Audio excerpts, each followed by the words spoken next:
Bapak. Saya bisa meminta waktu sebentar untuk berdiskusi dengan Bapak dalam beberapa wawancara terkait pengambilan keputusan. Bisa, silakan.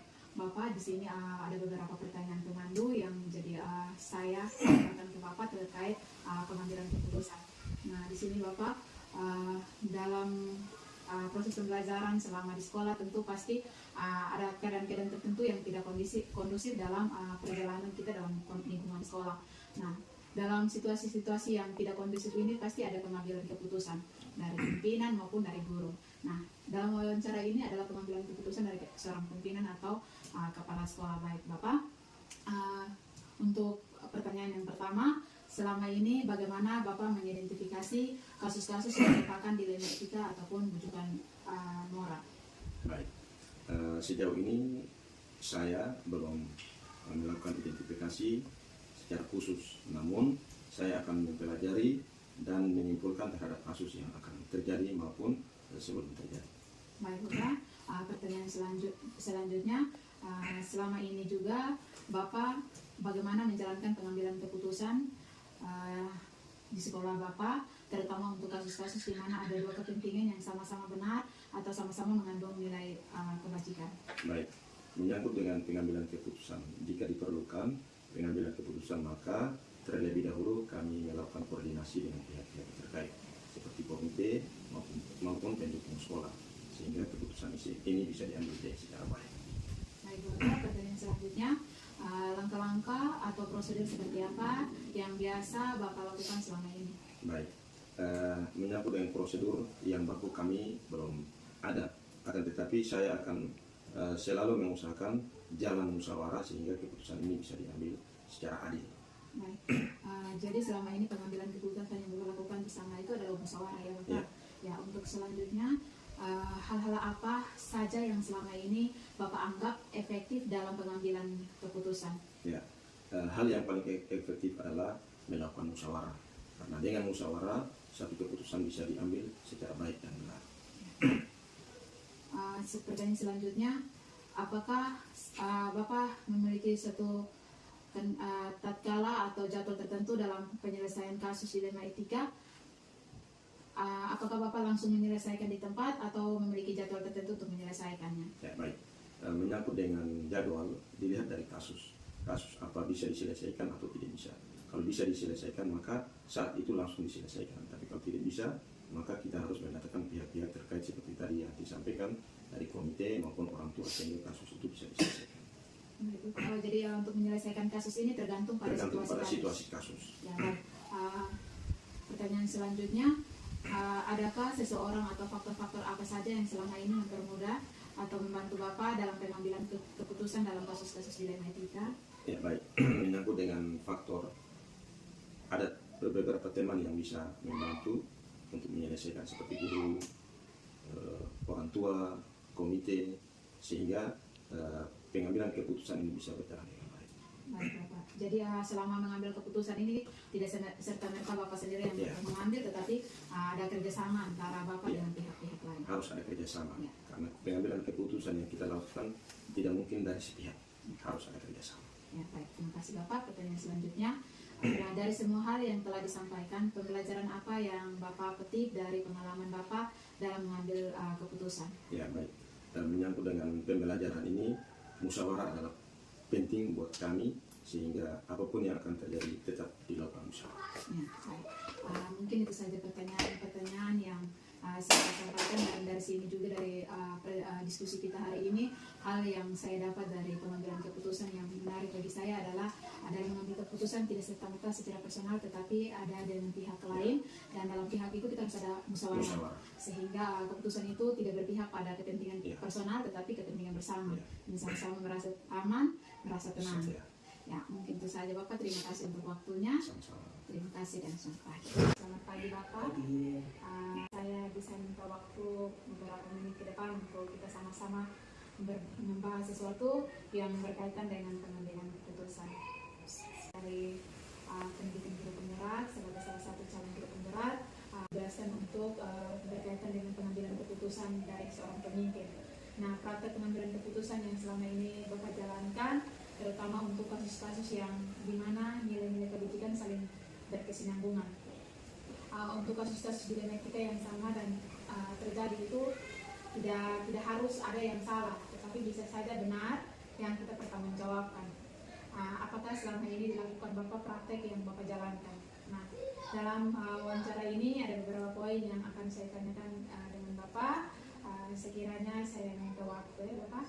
Ya, baik. Untuk pertanyaan yang pertama, selama ini bagaimana Bapak dapat mengidentifikasi kasus-kasus yang merupakan dilema etika ataupun bujukan moral?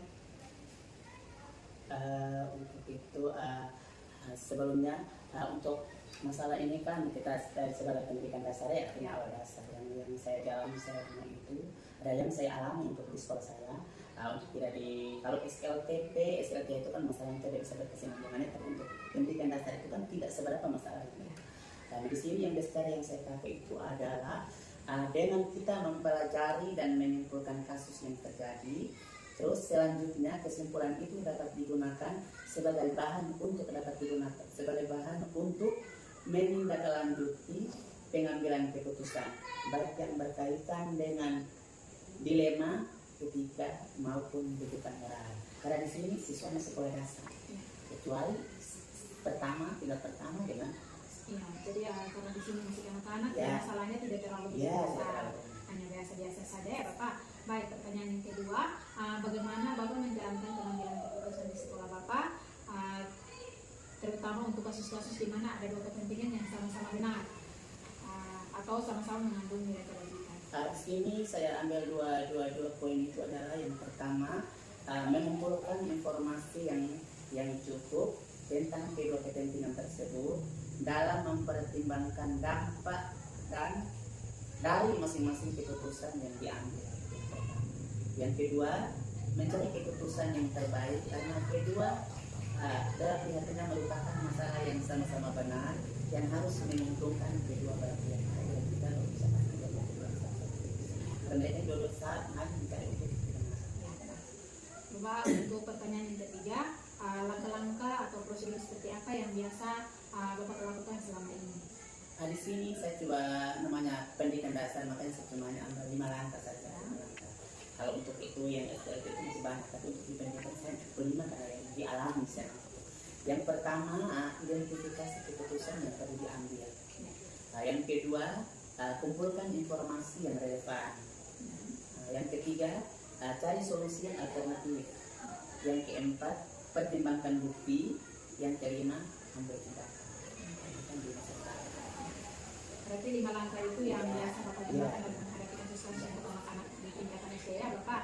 Baik, pertanyaan yang selanjutnya itu adalah langkah-langkah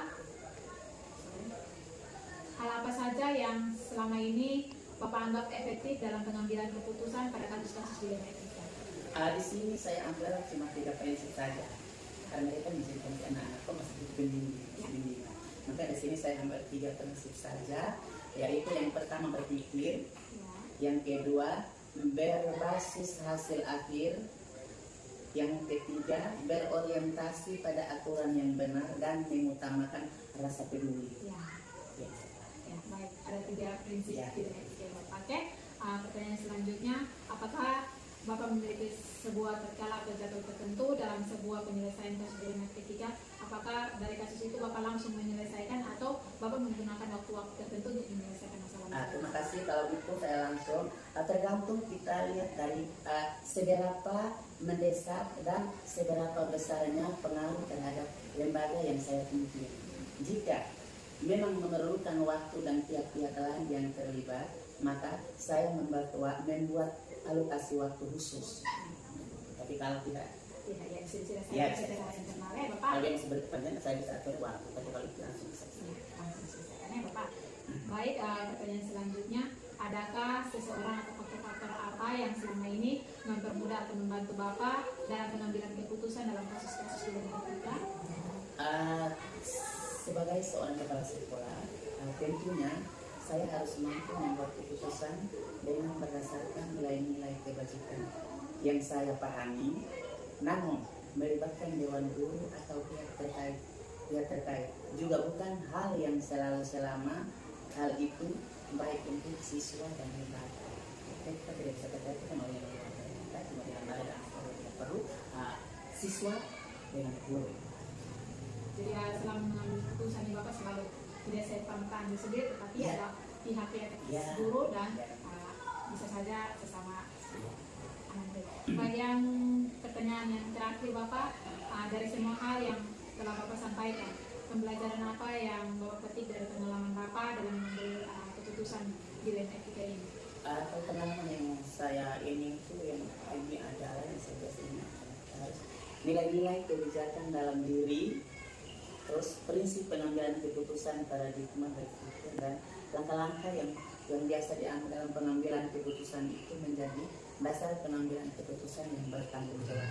Jadi kita harus bertanggung jawab, kita tidak bisa terus karena sampai kapan dan dimanapun masalah. Dan sini kita lihat dari segi masalahnya juga ini kan cuma hanya di sebatas hanya di dasar. Dia baru menjurus ke jadi hanya cukup itu saja karena mereka di sekolah dasar ini kan siswa ini kan cuma mereka baku ganggu hanya itu saja, ini saja itu saja. Tidak seperti itu yang dialami SMP desa. Bukan hanya memberitakan pendidikan dasar, kita memberitakan dasar dengan perilaku mereka itu sepertinya bagaimana. Baik Bapak, terima kasih untuk waktu yang Bapak berikan kepada saya dalam membahas tentang pengambilan keputusan seorang pemimpin. Saya sangat berterima kasih dari wawancara ini. Saya dapat pengalaman berharga yang menjadi pedoman bagi saya untuk kedepannya bahwa mengambil keputusan itu tidak serta-merta secara personal, tetapi kita butuh orang lain seperti guru dalam menyelesaikan masalah-masalah ini. Dan kita juga meninjau masalah ini itu berdasarkan tingkatannya. Kalau bisa tingkatannya hanya seperti sekarang di sini bahwa sekolah SD, jadi tidak terlalu kompleks masalahnya. Jadi bisa kita atasi secara dalam internal sekolah saja. Bapak terima kasih banyak untuk waktunya. Ini diskusi sangat berharga dan saya berharap kedepannya kita tetap bisa berkolaborasi dalam diskusi-diskusi lain. Mungkin itu dari saya. Terima kasih dan Iya, barangkali saya tambahkan baik, saja, barangkali kurang dan lebihnya saya meminta maaf karena di sini kita pembelajarannya dasarnya melalui dasar saja. Kita itu meletakkan yang hal-hal yang baik itu yang kita meletakkan soal pendidikan.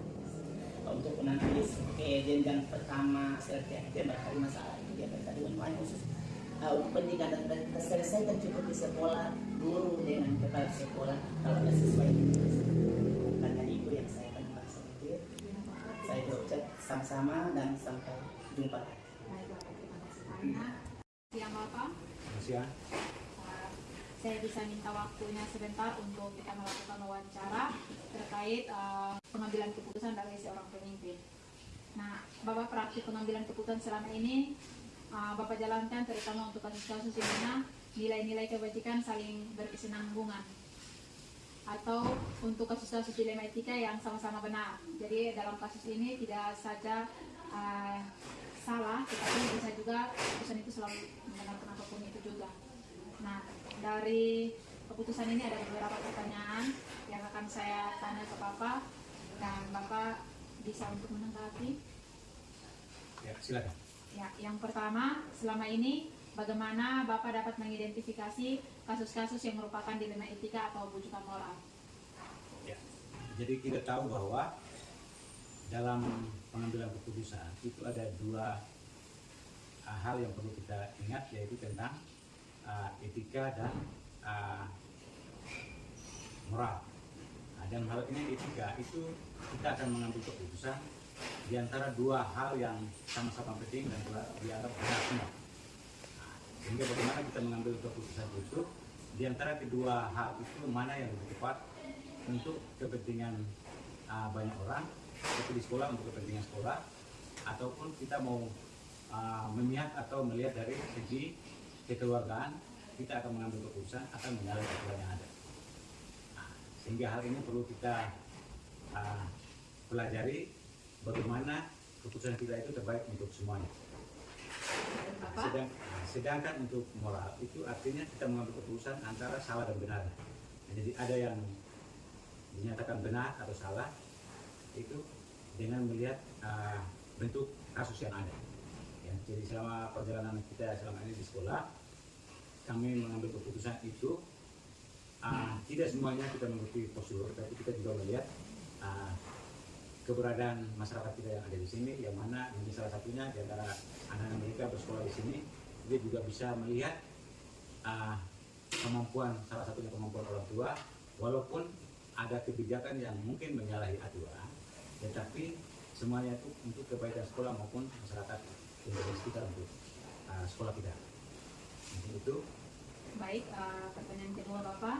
Selama ini bagaimana Bapak menjalankan pengambilan keputusan di sekolah Bapak? Terutama untuk kasus-kasus di mana ada dua kepentingan yang sama-sama benar atau mengandung nilai kebajikan. Ya. Mungkin hal yang dimaksudkan adalah tentang etika. Ya, etika. Jadi yang tadi kami Bapak sudah sampaikan bahwa di antara kedua keputusan itu atau dua hal itu semuanya benar. Tetapi kita melihat dari segi atau hal tertentu yang mana apa yang kita putuskan itu untuk kebaikan sekolah sebagai lembaga pendidikan maupun untuk sekolah dan masyarakat dan lingkungan sekitar, sehingga sekolah itu bisa berjalan di mana dari pihak sekolah maupun dari lingkungan masyarakat itu bisa mengerti keberadaan sekolah kita dan sekolah kita akan berjalan sesuai dengan apa yang kita harapkan bersama sekolah maupun masyarakat sekitar. Baik Bapak, pertanyaan ketiga, langkah-langkah atau prosedur apa yang biasa Bapak lakukan selama ini untuk mengambil keputusan? Ya, langkah yang kita ambil, ya contohnya kita di sekolah, rata-rata antara Bapak sebagai kepala sekolah dan Bapak Ibu guru maupun sebagai kepala sekolah dan peserta didik. Salah satu contoh mungkin peserta didik. Anak-anak kita yang berada di sini, di lingkungan kita di sini, sekolah kita ini bukan ada di kota, tetapi di desa. Sehingga segala hal yang kita putuskan itu kita bisa melihat keberadaan sekolah kita itu berada di lingkungan masyarakat pedesaan, sehingga tidak bisa kita samakan antara keputusan yang kita ambil di sini sama kita harus samakan dengan keputusan yang ada di kota, karena di kota rata-rata orang tua siswa sudah memahami apa pentingnya pendidikan itu, sedangkan di kampung sekolah kita ini termasuk salah satu kecamatan di desa atau di kampung juga, sehingga orang tua belum begitu memahami secara baik apa artinya pendidikan, sehingga kita dari pihak sekolah juga harus lebih memberikan pemahaman-pemahaman kepada orang tua sehingga anak-anak mereka bisa bersekolah dengan baik, yang mana keputusan yang kita ambil diantaranya secara aturannya itu contohnya anak-anak tidak sekolah 3 hari berturut-turut selama 3 kali, itu tentunya secara prosedur aturan kita harus keluarkan, tetapi kita di sini kita mengambil kebijakan sehingga keputusan yang 3 kali kita tambahkan 1 kali menjadi 4 kali, baru kita bisa keluarkan sesuai prosedur yang ada. Nah, ini juga kita putuskan bersama lewat rapat Dewan Guru, sehingga keputusan yang kita ambil itu merupakan keputusan bersama, keputusan dari sekolah kita. Mungkin itu. Ya, baik Bapak. Pertanyaan selanjutnya, hal apa saja yang selama ini Bapak anggap efektif dalam pengambilan keputusan pada kasus-kasus dilema etika tersebut? Ya. Hal-hal yang dianggap baik itu seperti etika itu ya seperti yang tadi Bapak sampaikan, semuanya tergantung dari keputusan bersama Dewan Guru, dan ada hal-hal tertentu yang memang terpaksa secara spontan Bapak langsung mengambil keputusan karena hal ini akan berdampak sangat besar bagi sekolah maupun masyarakat lingkungan sekitar. Baik Bapak, pertanyaan selanjutnya, apakah Bapak memiliki sebuah tatkala atau jadwal tertentu dalam sebuah penyelesaian kasus dilema etika? Apakah Bapak langsung menyelesaikan di tempat ketika kejadian itu, atau Bapak masih menjeda waktu atau jadwal yang Bapak jadwalkan untuk menyelesaikan masalah tersebut?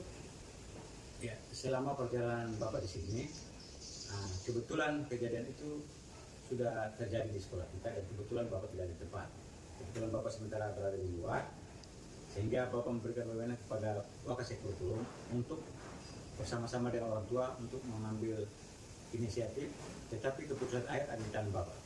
Jadi setelah pertemuan antara Wakil Kepala Sekolah Pusat Kurikulum dengan orang tua maupun anak-anak tersebut, dengan melihat permasalahan, kemudian kurikulum melaporkan kepada Bapak, sehingga Bapak tiba di sekolah dan disampaikan, dan keputusan akan Bapak ambil sesuai dengan